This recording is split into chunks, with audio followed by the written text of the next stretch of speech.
આજના સૌથી મોટા સમાચારની વાત કરવામાં આવે તો 31 જુલાઈ ગુજરાતના 8 જિલ્લાઓમાં અત્યંત ભારે વરસાદનું રેડ એલર્ટ જાહેર કરવામાં આવ્યું છે, જ્યારે સ્થાનિક તંત્રને સાવચેત રહેવા અને કડક સૂચના હવામાન દ્વારા આપવામાં આવી છે। અને મિત્રો, આગળ હવામાન વિભાગે અમદાવાદ, વડોદરા, સુરત સહિતના વિસ્તારોમાં અત્યંત ભારે વરસાદની મોટી આગાહી કરી છે। રાહત કમિશનરને ગૌરાંગ મકવાણાની અધ્યક્ષતામાં વેધર વોચ ગ્રુપની બેઠક યોજાઈ, જેમાં મિત્રો તંત્રને સજ્જ રહેવા અને સૂચના આપવામાં આવી। ગુજરાતમાં મિત્રો ખરીફ સિઝન 2026માં સાર્વત્રિક વરસાદ બાદ વાવેતરે ગતિ પકડી, જ્યારે કૃષિ વિભાગ મુજબ રાજ્યના 59.26 લાખ હેક્ટર એટલે કે 70% વિસ્તારોમાં વાવેતર થયું છે, જ્યારે કપાસ 20 લાખ હેક્ટર અને મગફળી 17.50 લાખ હેક્ટરમાં વાવેતર અને મિત્રો હવે ખેડૂતોનો ઝુકાવ તેલીબિયા અને રોકડિયા પાકો તરફ વધી રહ્યો છે, જ્યારે સોયાબીન 99% વિસ્તારોમાં વવાયું અને કઠોળ પાકોમાં પણ સુધારો જોવા મળી રહ્યો છે। બીજા મોટા સમાચારની વાત કરવામાં આવે તો અલનીનોની અસરથી અનિશ્ચિત વરસાદના કારણે ખેડૂતોએ ખરીફ વાવણી પદ્ધતિ બદલી, જ્યારે તુવેર, સોયાબીન જેવા પાકોને બદલે મિત્રો હવે ઓછા પાણીવાળા એટલે કે સનફ્લાવર, ચણા, તલ જેવા પાક વધુ પસંદ કરી અને કૃષિ કરી છે। જ્યારે મિત્રો વધુ કૃષિ મંત્રાલય મુજબ 24 જુલાઈ સુધીમાં કુલ વાવણી 737.37 લાખ હેક્ટર જોવા મળી છે અને ગત વર્ષ કરતા મિત્રો 4.70% ઓછી છે, જ્યારે ટૂંકા ગાળાના શાકભાજી પણ ખેડૂતોનો સારો વિકલ્પ બન્યા છે। મિત્રો, આગળ સમાચાર જોતા પહેલા તમારા ભાઈના વિડીયોને પ્રેમથી એક લાઈક કરી દેજો અને ચેનલ ઉપર તમે નવા આવ્યા છો તો ચેનલને સબસ્ક્રાઇબ કરવા પણ વિનંતી। અને સિંધુનું નહીં ખાડીનું પાણી રોકો, જ્યારે સુરતીઓમાં સરકાર સામે આક્રોશ જોવા મળ્યો, જ્યારે ગુજરાત માટે 6 દિવસ અતિ ભારે વરસાદ, એક સાથે 4 સિસ્ટમથી મેઘતાંડવનો મોટો ખતરો। ત્યારબાદ મિત્રો વલસાડના ઉમરગામ તાલુકાના બોરલાઈ ગામે પૂરના પાણીમાં 80 ભેંસોના કરુણ મોત, જ્યારે અરેરાટી વ્યાપી, જ્યારે પશુ માલિકીની બેદરકારીના કારણે તબેલામાં બંધાયેલી ભેંસો ડૂબી ગઈ અને મિત્રો મૃતદેહોને વાડીમાં ખાડો ખોદી દાટી દેવાતા હવે મિત્રો દુર્ગંધ ફેલાઈ છે, જેનાથી મિત્રો ગ્રામજનોના આરોગ્ય સામે જોખમ ઊભું થયું છે। અને બીજી બાજુ મિત્રો સ્થાનિક તંત્રએ હવે યોગ્ય દફન વિધિની કયાવત હાથ ધરી છે। મિત્રો, આ સમાચાર ધ્યાનથી સાંભળી લેજો, કારણ કે હવેથી લાયસન્સ અને હેલ્મેટ વગર વાહન લઈને આવતા વિદ્યાર્થીઓને શાળામાં નો એન્ટ્રી એટલે કે શાળામાં પ્રવેશ મળશે નહીં। જ્યારે મિત્રો અમદાવાદમાં સગીર વિદ્યાર્થીઓની સુરક્ષા માટે ડીઈઓએ કડક આદેશ આપ્યો અને 18 વર્ષથી નાના વિદ્યાર્થીઓને લાયસન્સ અને હેલ્મેટ વિના શાળામાં પ્રવેશ મળશે નહીં। જ્યારે મિત્રો શાળાઓએ 7 દિવસમાં રોગ સેફટી જાગૃતિ કાર્યક્રમોમાં યોજી અને વાલીઓને જાણ કરવી પડશે। નિયમ ભંગ કરનાર વાલીઓ સામે કાયદેસરની કાર્યવાહી પણ થશે। હવેથી મિત્રો વાહન ચાલકો ધ્યાન આપે, કારણ કે વાહન ચાલકોને લઈને મોટી રાહત સંકેત સામે આવ્યા છે, એટલે કે PUCC ના નિયમમાં ઘરખમ ફેરફારની સરકારની તૈયારી। જ્યારે કેન્દ્ર સરકારે વાહન ચાલકોને લઈને મોટી રાહત આપવાની યોજના બનાવી અને મિત્રો માર્ગ પરિવહન અને ધોરીમાર્ગ મંત્રાલયે BS6 વાહનો માટે PUC પ્રદૂષણ નિયંત્રણ પ્રમાણપત્ર એની મિત્રો સમય મર્યાદામાં છૂટછાટ આપવાનો પ્રસ્તાવ મૂક્યો છે। જો મિત્રો આ પ્રસ્તાવ પાસ થશે તો BS6 વાહન માલિકોને દર વર્ષે PUC રિન્યુ કરાવવામાંથી મુક્તિ મળશે અને મિત્રો BS4 વાહનોને દર મહિને 6 મહિનાની PUC કરાવવું પડશે, જ્યારે BS1 અને 2 અને 3 વાહનો માટે આ સમય મર્યાદા 3 મહિનાની રહેશે। બીજી બાજુ મિત્રો તહેવારો પહેલા સરકાર એક્શન મોડમાં આવી, જ્યારે ખાંડના ભાવ ન વધે તે માટે દેશભરની મિલોના સ્ટોકનું થશે ફિઝિકલ GST ડેટા સાથે ક્રોસ વેરિફિકેશન।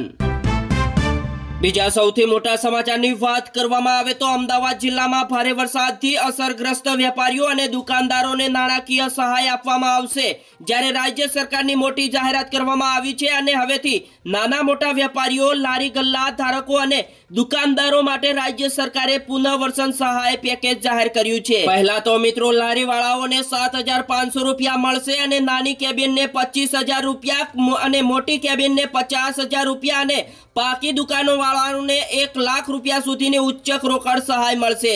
જ્યારે મિત્રો ઉપરાંત ધંધો ફરી શરૂ કરવા લોન ઉપર 3 વર્ષ માટે 7% વ્યાજ સહાય પણ આપવામાં આવશે। દેશભરમાં વરસાદ તો ગુજરાતની ફેક્ટરીઓમાં કામ અટક્યું અને મધ્યપ્રદેશ 6, છત્તીસગઢમાં રેડ એલર્ટ અને 2 દિવસ માટે ચારધામ યાત્રા રોકવામાં પણ આવી।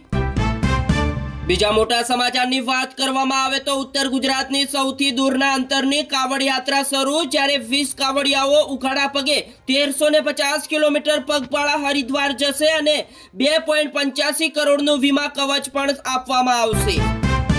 આગળ બીજા મોટા સમાચારની વાત કરવામાં આવે તો વેપારી છીએ કોઈ ભિખારી નહીં, લોન આપો અમે હપ્તે હપ્તે ભરી દઈશું. જ્યારે મિત્રો અમદાવાદમાં સહાયની જાહેરાતથી દુકાન માલિકો અસંતુષ્ટ જોવા મળ્યા અને વધુમાં કહ્યું કે 25 વર્ષ પહેલા ફોર્મ ભર્યા અને છતાં હજુ પણ સહાય મળી નથી.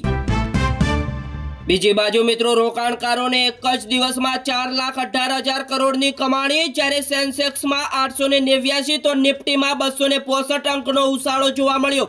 જ્યારે મિત્રો આઈટી મેટલ શેર્સમાં વધુ ખરીદી જોવા મળી. સુરેન્દ્રનગરમાં ભારે વરસાદ બાદ રોગચાળો અટકાવવા તંત્ર સક્રિય જોવા મળ્યું, જ્યારે ડોર ટુ ડોર આરોગ્ય તપાસ હાથ ધરવામાં આવી અને કાદવ કીચડના નિકાલ માટે સફાઈ ઝુંબેશ શરૂ, જ્યારે નાગરિકોને પાણી ઉકાળીને પીવાની પણ અપીલ કરવામાં આવી. મુંબઈમાં મિત્રો મોજ શોખ કરવા ચીલ ઝડપ કરતી ગેંગનો પર્દાફાશ, જ્યારે ગાંધીનગર એલસીબીએ બાવરી ગેંગના 2 સાગીરતોને 4.93 લાખના મુદ્દામાલ સાથે ઝડપી પાડ્યા. બીજી બાજુ મિત્રો વલસાડ માહિતી કચેરીએ ઉમરગામના પૂરગ્રસ્તોને રાહત સામગ્રી પહોંચાડી, જ્યારે 1500 થી વધુ અસરગ્રસ્તોને અનાજ, કપડાં અને યુનિફોર્મનું વિતરણ કરવામાં આવ્યું.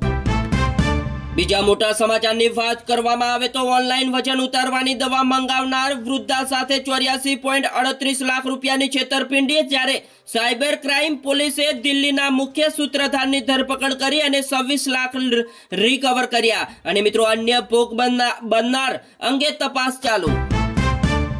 હવેથી મિત્રો પેપર લીક રોકવા માટે કડક કાયદો લોકસભામાં પાસ, જેમાં મિત્રો 7 વર્ષની સજા થશે અને 10 કરોડ સુધીનો દંડ ફટકારવામાં આવશે. જ્યારે મિત્રો રાજ્યસભામાં વંદે માતરમ સંબંધિત સુધારા બિલ પાસ કરવામાં આવ્યું. હવે મિત્રો જોઈ લઈએ ચાંદી 1270 મોકી થઈને 2,19,000 ઉપર પહોંચી, જ્યારે 10 ગ્રામ સોનાનો ભાવ 178 વધીને 1,42,000. દુબઈ મુંબઈ ફ્લાઇટ રાજકોટથી રવાના થઈ, જ્યારે ઇમરજન્સી લેન્ડિંગ બાદ 2 દિવસ એરપોર્ટ ઉપર રહી, જ્યારે મુસાફરો વિના વિમાન પહોંચતા ગંભીર ટેકનિકલ ખામીની શક્યતા. ત્યારબાદ મિત્રો પોરબંદર આરટીઓએ 100 માસમાં 60 ડ્રાઇવિંગ લાયસન્સ સસ્પેન્ડ કર્યા, જ્યારે ટ્રાફિક નિયમ ભંગ બદલ કડક કાર્યવાહી અને માર્ગ સલામતી મજબૂત બનાવવા મોટા પગલાં. 3 વર્ષમાં મિત્રો 1899 વિદ્યાર્થીઓએ આત્મહત્યા કરી, જ્યારે કોંગ્રેસ એનસીઆરબી રિપોર્ટના આધારે આંકડા જાહેર કરી સરકારને નિષ્ફળ ગણાવી અને મિત્રો પરીક્ષાનો ડર દૂર કરવા કાઉન્સેલિંગની વ્યવસ્થા ગોઠવવાની પણ માંગ. હવેથી મિત્રો ભારતને મોટો ઝટકો લાગશે, કારણ કે રશિયા પાસેથી ઓઇલ ખરીદવાની મળશે સજા અને 100% ટેરિફની મંજૂરી આપતું બિલ અમેરિકન સેનેટમાં પાસ થયું. ત્યારબાદ મિત્રો આંદોલનમાં કોંગ્રેસ પણ હતી, તો એક જ ધર્મના લોકો ઉપર એક્શન કેમ લીધી, જ્યારે પોલીસ ઉપર ભડકી બોમ્બે હાઈકોર્ટ પોલીસ અને મિત્રો પોલીસ દ્વારા કરાયેલા 1 વર્ષના તડીપારના આદેશને સંપૂર્ણપણે ગેરકાયદેસર ગણાવી રદ કર્યો છે.